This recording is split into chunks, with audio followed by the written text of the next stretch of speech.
Culture, I don't know if you've heard, but it looks like Trump is taking on Hollywood productions. Not specifically all of Hollywood, just the ones, at least productions-wise, that film outside of the United States. Here we go. Let's go ahead and get right to it. From That Park Place by Marvin Montanaro, September 29th, 2025. Trump announces 100% movie tariff on foreign-made films in move that will devastate Disney. I would argue Hollywood itself, but Disney especially. We'll get into it in just a moment. President Donald Trump made waves this morning by announcing a 100% tariff on all movies produced outside of the United States. This Trump movie tariff, framed as a way to bring back the movie business to American soil, could have the largest impact on Disney, Hollywood's biggest player, and one that has increasingly shifted its productions to the United Kingdom. The order was delivered with trademark Trump flair on Truth Social Monday morning. Quote, I gotta do the impression here. Our movie-making business has been stolen from the United States of America by other countries, just like stealing candy from a baby. California, with its weak and incompetent governor, has been particularly hard hit. Therefore, in order to solve this long-time, never-ending problem, I will be imposing a 100% tariff on any and all movies that are made outside of these United States. Thank you for your attention on this matter. Make America great again. President DJT. That's what they call me, apparently. For Disney, which has poured billions into overseas studios, this new policy is a direct hit. The company recently moved to a number of Marvel productions out of Georgia and into the UK. Lured by the lucrative tax credits and incentives offered at Pinewood and Shepperton, it also relocated production of some animated films into Canada.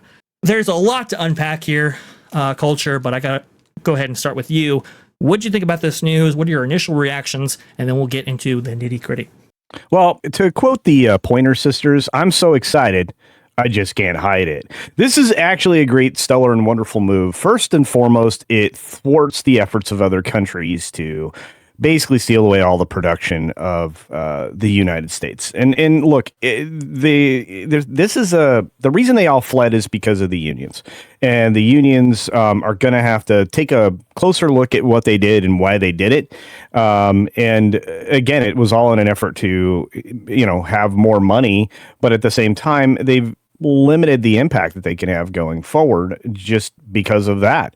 And what I love about this particular set this idea of a tariff is that productions can still be shot internationally, but it's trying to keep the majority of productions in the United States, or the majority of the production elements in the United States. You're still going to be able to film your Mission Impossibles or whatever else. And the query around this, of course, as you know, is going to be how are they going to color within the lines and keep track of where things are being made? And I think just like the same requirements that are for any UK production, they're going to have to show where they are and what they spent. And that'll give us some insight into what films actually cost, which Disney doesn't like to share. They really do not like to share that at all. No. If they could avoid the UK tax filings, they very well could. That's going to be really interesting, Culture, because we know that post-production a lot of times takes place in the United States. We know that productions, I think it was Doomsday, right? It was filming in Georgia for a period of time, then filmed in the UK for a period of time right there. So how do you delineate between the two? How much is actually tariffed in this whole situation?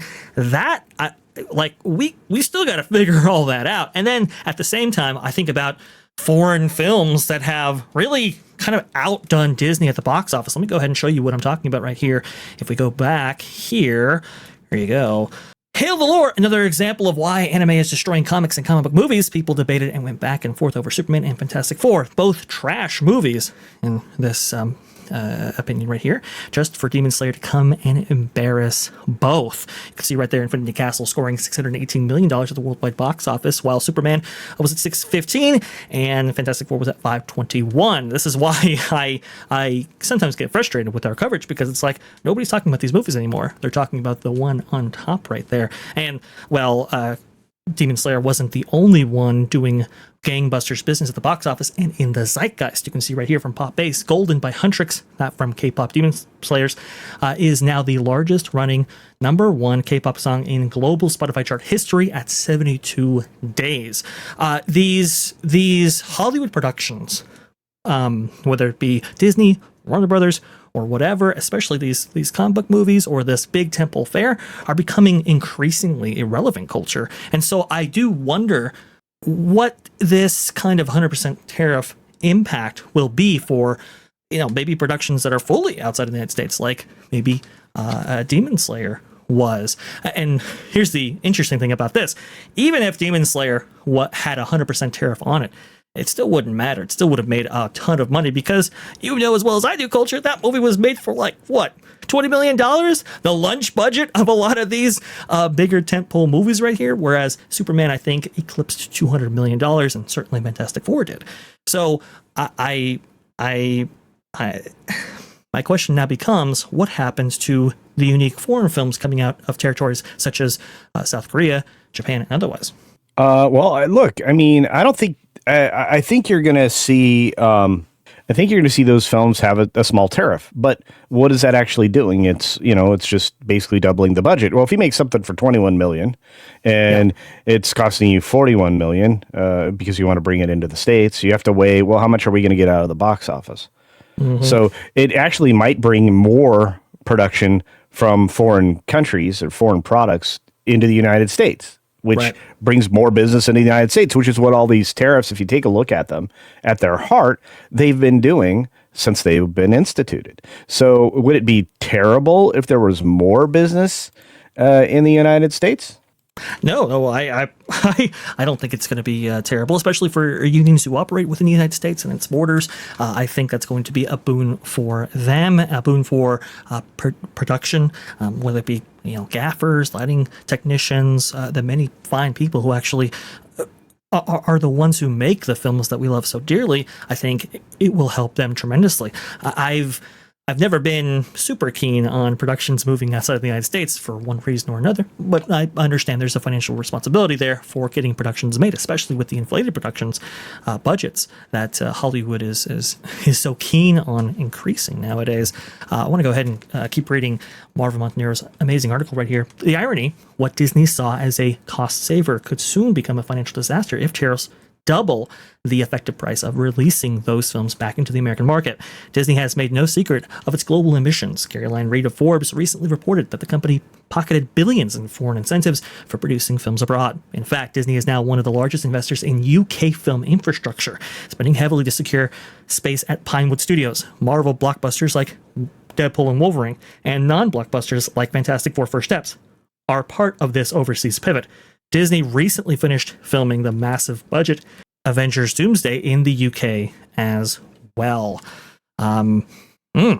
Things are heating up bigly, as I think 45th and 47% might say, when it comes to these tariffs right here. And something has to be done. I don't know if tariffs are the answer, and I don't know how you track it, and I don't know what might be included as part of this whole tariff process right here. But something has to be done because studios are shifting away. And I know California was in the process of giving a large amount of incentives to get Hollywood productions back. I think Mandalorian and Grogu is part of that whole thing. It's like a one-time deal or whatever, maybe a test pilot program for the government and for the Walt Disney Company right there. I think about Atlanta, Georgia. I think about the soundstage space that they recently increased there. I'll have to see, culture, but any final thoughts before finishing up this subject? Well, I think this is a rare opportunity if Disney takes a look at it this way, that it makes them not the bad guy if they bring back all this business. They really are looking for ways to not be the bad guy, and they're struggling to get out of the bad guy era. So you kind of feel for Disney in that way.